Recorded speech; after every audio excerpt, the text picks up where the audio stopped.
Now, we are going to ask our President of the Republic, His Excellency, Cyril Ramaphosa,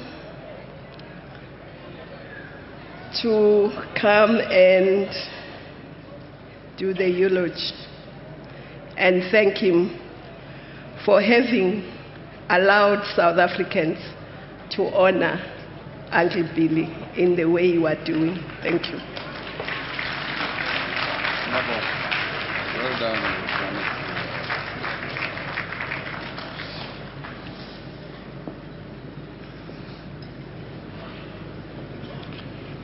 Program Director, Dr.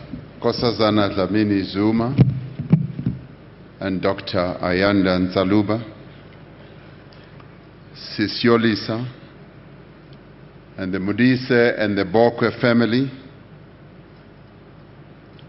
Vice President Mbumba, Vice President of Namibia, President Thabo Mbeki and Sis Zanele, President Kgalema Motlanthe and my sister Gu, Cabinet Ministers, Speaker of our National Assembly, Mayor Baleka Mbete, Chairperson of the National Council of Provinces, Mayor Thandi Modise, Members of Parliament, Ambassador Sisia Julin, Ambassador of Sweden, Excellencies, Ambassadors, Mayors, leaders of the African National Congress, and other alliance structures, isithwalandwe ubabu Andrew Mlangeni, veterans of our movement, Auntie Sophie de Brain, Sis Barbara Masekela, and Comrade Mosi Muller and many others, leaders of faith-based organizations, Masupatsela that we saw here, who grew up with Thandi and the departed Modise children,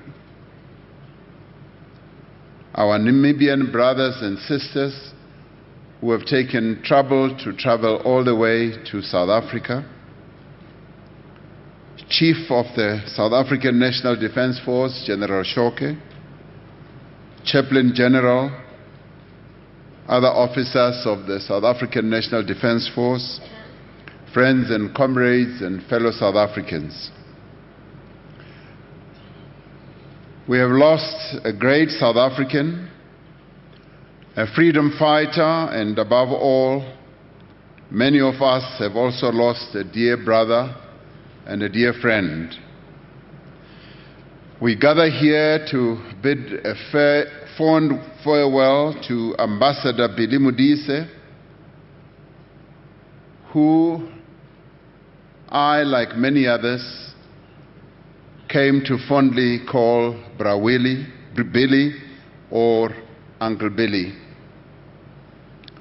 We come to say goodbye to Bra Billy as we remember Nelson Mandela and Mama Albertina Sisulu, who both would have turned 100 this year. We are drawn to this place to remember Bra Billy and to celebrate his life, not for the sake of ritual, duty, or protocol. We are drawn here to pay our respects out of a deep and abiding affection for Comrade Billy Modise. There are many amongst us who are due great honor and respect. Many amongst us have fought worthy struggles and achieved great victories in our liberation struggle. There are those amongst us whom we admire for their wisdom, their courage, as well as for their compassion.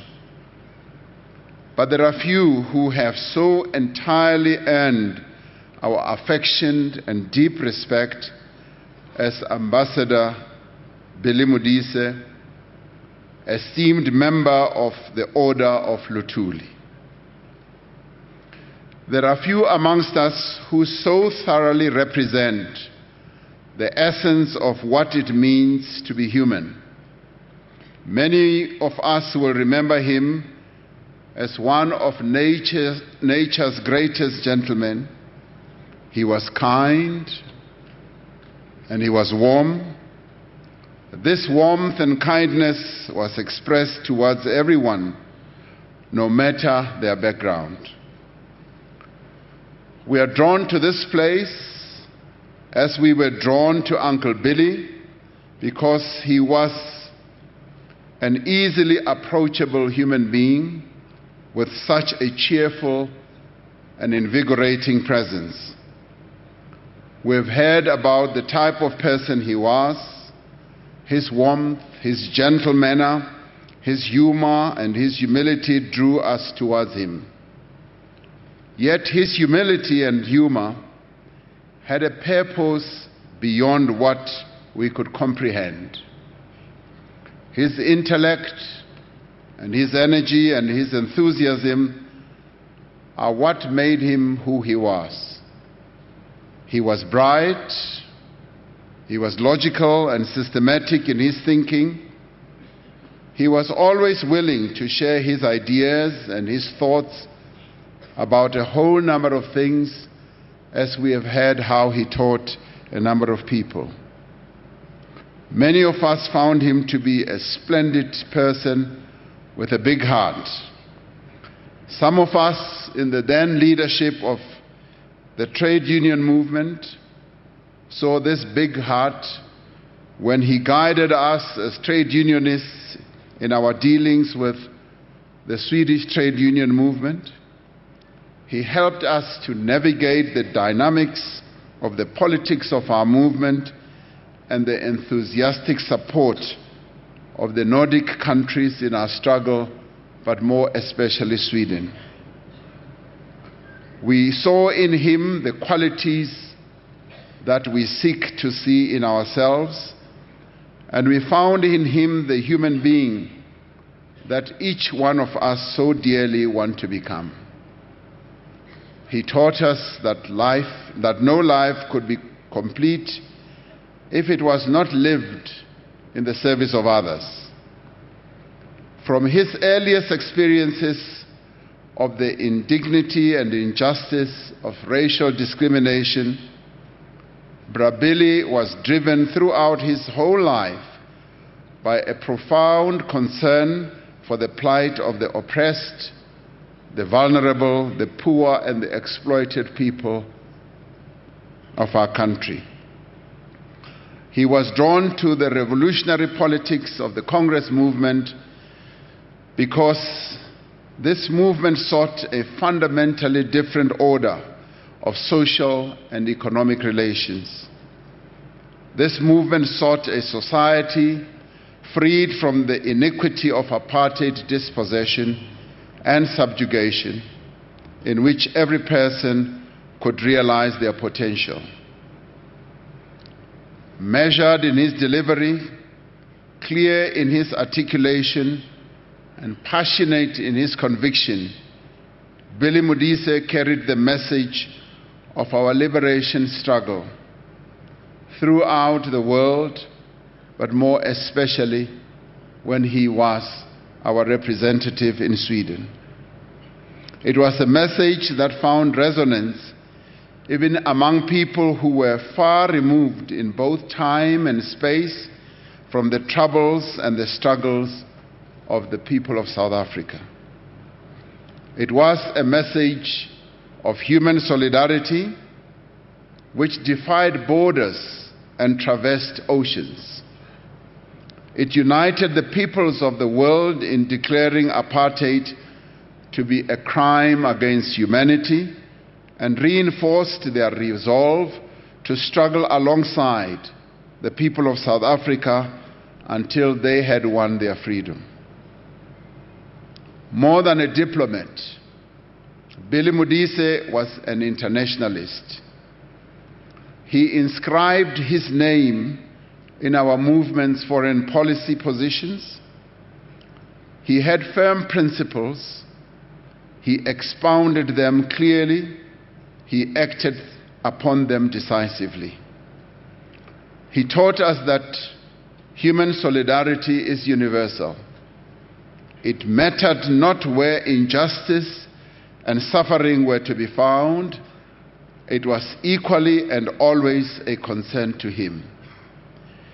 He felt the same anguish whether a child died from tear gas in Gaza or in a pit toilet in Bizana.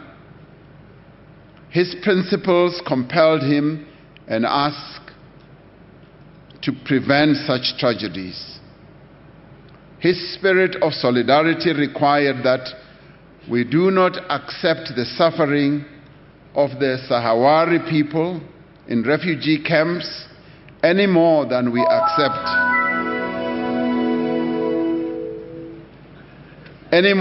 accept families living in appalling conditions on the fringes of our cities. It requires that we do not accept the detention of Palestinian children any more than we accept that there are still children in our own country who grow up in families that still suffer from the yoke of poverty. His humanity and his internationalism imposed a responsibility on us that as we build our nation, we should also support all those who are engaged in a struggle to build theirs. Billy Modise was a man of honesty and decency. There was an essential integrity to his being. The revolutionary politics that he first learned in the Fort Hare branch of the ANC Youth League could not be extricated from his sense of revolutionary morality. For him, the conduct of a cadre, a leader, a public servant was material to the purpose they were expected to serve. Respect, discipline, and honesty were important attributes in a revolutionary. They were essential if one was to serve the people and conscientiously advance their struggle. We have heard how he was a person who was attentive to detail. His meticulous planning that was also exemplified in the way he looked, in the way he did things, in the way he walked, in the way that he spoke. His respect for rules and procedures was a manifestation of a deeply held belief that it is the responsibility of every revolutionary to apply themselves to the greatest extent of their ability. Billy belonged to a generation of leaders who joined the struggle at great personal risk to themselves, a generation that was called upon to make great sacrifices and who suffered terrible hardships for their beliefs. Like so many of his generation, he sought and received no reward. This was not simply a product of circumstance. It was a conscious political decision to always place the interests of the people above one's own. It was founded on an understanding that the wealth of this country belongs to all its people, and that to appropriate even the slightest portion of the enrichment for the enrichment of a few is a grave betrayal of the people's trust. It is a betrayal of those who fought so valiantly for our freedom. It was this understanding that explains Comrade Billy's decision to count himself among those stalwarts of our movement who spoke out against the erosion of the values and the principles of the ANC. We are bound to act as the stalwarts did, with purpose and conviction, to unite, to rebuild, and to renew the African National Congress. We are charged to forge a new society in which relations between people are characterized by respect, solidarity, and equality, and where those who are given the responsibility to lead do so honestly and selflessly. Throughout his life, Uncle Billy was a unifier.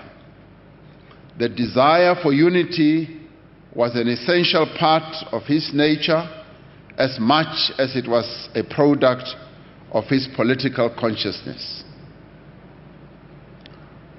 Wherever he went in the world, from Lund to Lusaka, from the United Nations to the Union buildings, where he was our chief state protocol, he forged strong bonds of friendship and understanding. He made it his life's work to ensure that South Africa built the foundation for a long-term partnership with many countries in the world, but more especially with the Scandinavian countries. Comrade Billy Modise brought diverse people together, convinced that their common humanity was more powerful and more compelling than any other force that could divide them.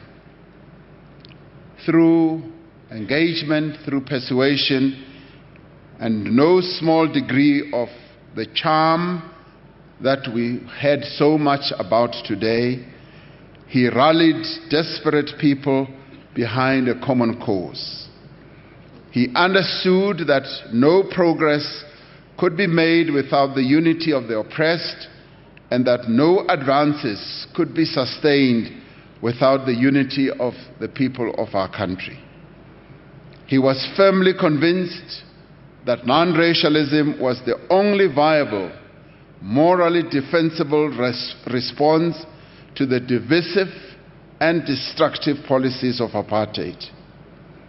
It was both a principle to which one must hold fast and an objective which one must relentlessly strive to achieve. His commitment to this cause was matched by his determination that women and men should be free and equal in all areas of life. He fought for a society where gender would never again be a determinant of status, wealth, or opportunity. The struggle to which Comrade Billy Modise dedicated his life continues.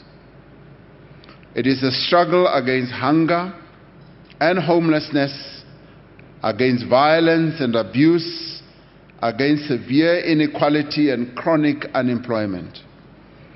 It is a struggle for decent education and relevant skills, for affordable health care, a living wage, decent jobs, land, houses, water, and electricity. It is also a struggle for unity, for non-racialism, non-sexism, for dignity, for respect, and for peace. Today, as we lay to rest a great revolutionary, we should all vow to continue this struggle, to pick up his spear where it has fallen. And on behalf of the people of our country, we extend our deepest condolences to Sis Yolisa and the Modise family and the Bokwe family, to his own comrades, his colleagues, and his friends. To his family we say, you shared your son, your brother, your husband, your father with a grateful nation. Sis Yolisa, you allowed me a sacred moment, a very rare moment, to see Bra Billy and be with him in a hospital on the last day of his life. You did this so that he could say goodbye to the organization that he so loved and an organization that he served throughout his life.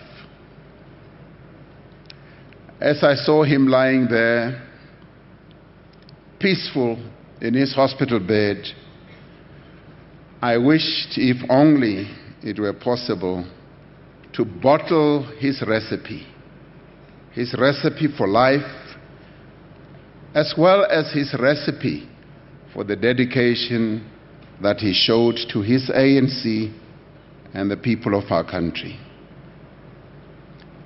Today we say farewell to an extraordinary human being, devastated by our loss, fortified by what we have been given, and moved by a deep and abiding sense of affection for Comrade Billy Modise. Tsamaya ka kgotso, Bra Billy, mongwatu o montsho o pelo e tshweu. Baetapele ba gago ba bagolo ba go emetse, borre le bomme Mandela, Tambo, Sisulu, Winnie Mandela, Govan Mbeki, Mama Sisulu, Chris Hani, Dulcie September, Joe Slovo, Secretary General Reverend Canon Kalata, Helen Joseph, Lillian Goyi, and many others. May your soul rest in eternal peace. Thank you.